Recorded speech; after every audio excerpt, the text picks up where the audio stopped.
আল্লাহ বলছেন, আমার কাছে ক্ষমা চাও, আমি তোমাদের জান্নাত দেব। মোটেও দেরি করো না, এক্ষুনি চাও, আমি তোমাদের দিয়ে দেব।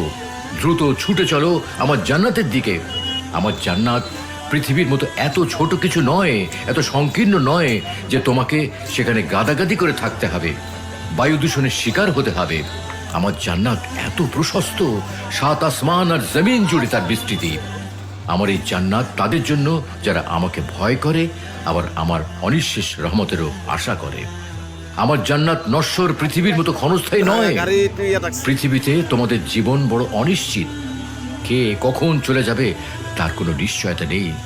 অথচ আমার জান্নাতে তোমরা চিরকাল বসবাস করবে সুখে, শান্তিতে, নিশ্চিন্তে। যারা তাদের পালনকর্তাকে ভয় করত, তাদেরকে দলে দলে জান্নাতের দিকে নিয়ে যাওয়া হবে।